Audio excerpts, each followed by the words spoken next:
আকিকাতে গরু জবাই করে সমাজের বিত্তশালীদেরকে দাওয়াত খাওয়ালে আকিকা পূর্ণাঙ্গ হবে কিনা? আকিকার গোশতটা কোরবানির গোশতের মতো।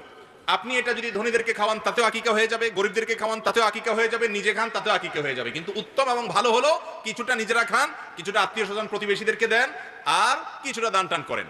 কিন্তু আপনি আপনার সুবিধা অনুযায়ী বেশিরভাগ নিজে খেলেন, কিছু গরিব দুঃখীকে দিলেন বা কিছু আত্মীয় স্বজনকে দিলেন, তাতেও আদায় হয়ে যাবে। এমন কোনো বাধ্যবাধকতা নেই যে এতটুকু দিতেই হবে বা গরিবদেরকে দিতে হবে। অনেকে আকিকার গোশতের ব্যাপারে ভুল ধারণা করেন, মনে করেন যে মা বাপ তারা আকিকার গোশত খাবে না। আমি বলি ভাই, কষ্ট করে মা বাপ জন্ম দিছে বাচ্চা, আকিকার গোশত তো সবচেয়ে বেশি তারা খাবে। সবচেয়ে বেশি খাবে কে? বাচ্চার মা বাপ। সবচেয়ে বেশি খাওয়ার কথা না, মানে খেতে পারবে তারা। অতএব আকিকার গোশত ধনীদেরকে দিলে হবে না এমন না। তবে হ্যাঁ, যেটা প্রশ্ন করা দরকার ছিল সেটা করেন নাই, সেটা হলো আকিকার গোশত এটা দিয়া অনুষ্ঠান করার নাম করে মানুষকে কার্ড দিয়া দাওয়াত দিয়া এনে এরপরে টেবিল চেয়ার নিয়ে বসে চাঁদা নেওয়া, এটা গর্হিত কাজ, গুনাহের কাজ।